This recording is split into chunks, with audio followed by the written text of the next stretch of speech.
Hey y'all, welcome back to the Shooting News Weekly channel. I'm out here at Copperhead Creek Gun Club in Marble Falls, Texas with Dan behind the camera because camera girl is sick. And we have a brand new gun from TriStar, which is known for really affordable shotguns that Dan and I and camera girl took dove hunting last weekend, 2 weekends ago, and they were fantastic. This is a 22 long rifle that they just came out with. It's called the Kr22, and it is a super affordable 22 long rifle, plinking rifle. MSRP is $289, which means you'll find it in stores for $249, maybe $229, some, mid 200s, let's say. Great deal for sure if it shoots well, which we'll find out soon.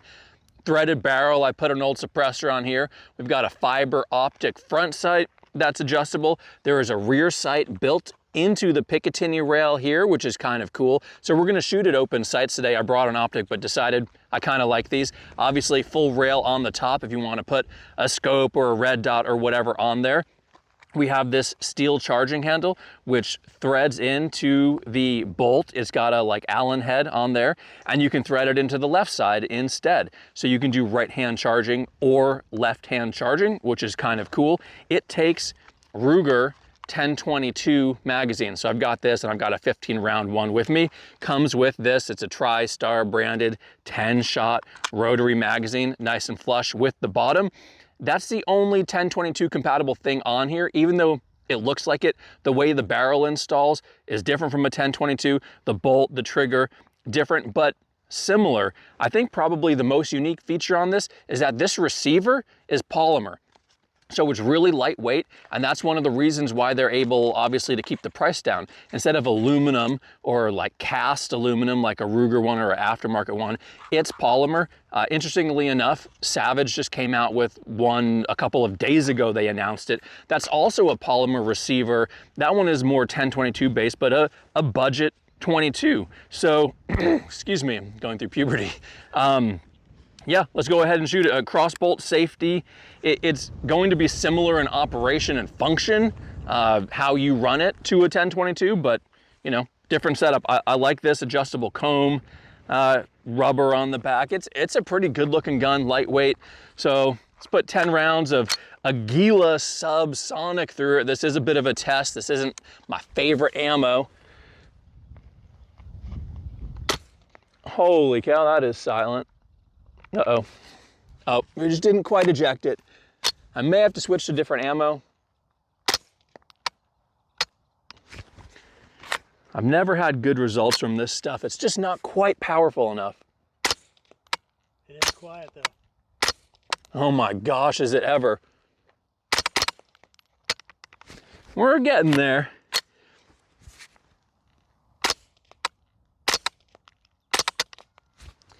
It's hard for a brand new gun to expect it to cycle really weak ammo right off the bat, Let's see, I'll swap that for this 15 round. We'll see what she looks like. I'd say the gun runs very, very smooth. It feels really good.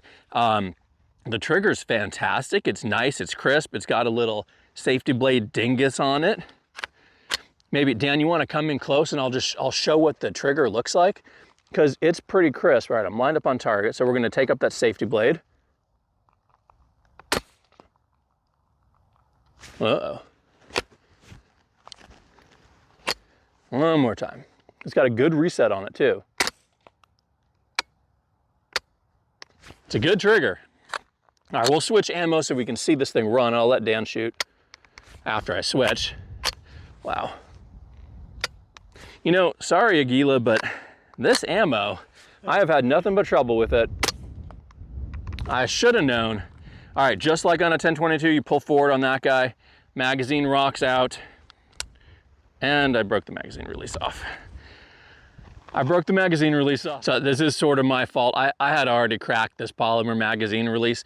I took the whole thing out of the stock to check it out, see how it works, and when I put the stock back on, the stock actually goes between the trigger guard, which comes out, and the magazine release, which is in front of it. So this little strip of stock, in order to put the action back into the stock, you have to pull the mag release forward, get it to slide down, and then the mag release comes. I didn't know that. So when I pushed it back into the stock, I cracked that magazine release. So not really TriStar's fault here, but frick, it is a polymer magazine release, and it's a big paddle. So yeah, you know, I did break it.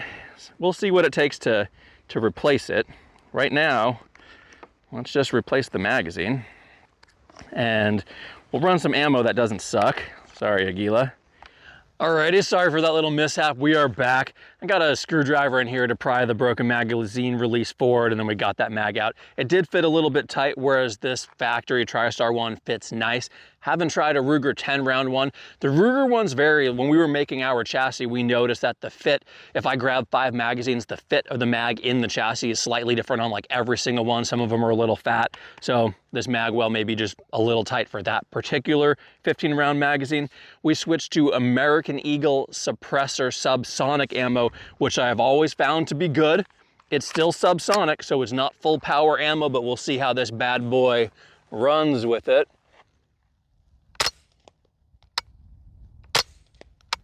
Really well. I love the reset on this trigger. The trigger feels fantastic, really good.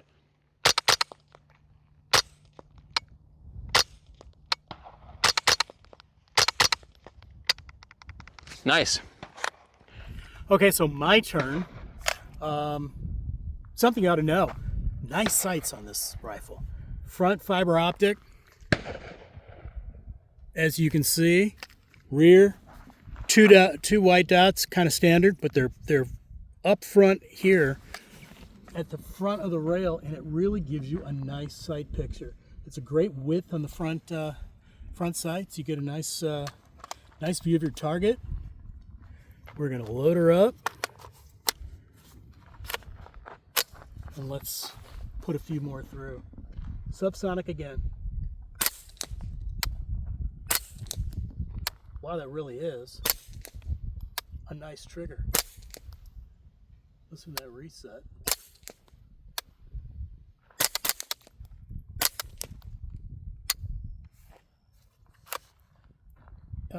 One left in there. There we go. Magazine didn't want to rotate.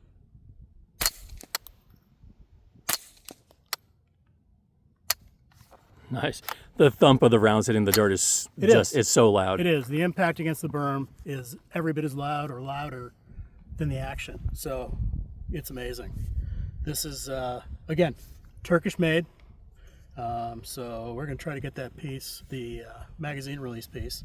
But TriStar's done a nice job on this gun. It's ergonomic. It's got great sights. It's got a wonderful trigger. It's got what looks like an adjustable comb.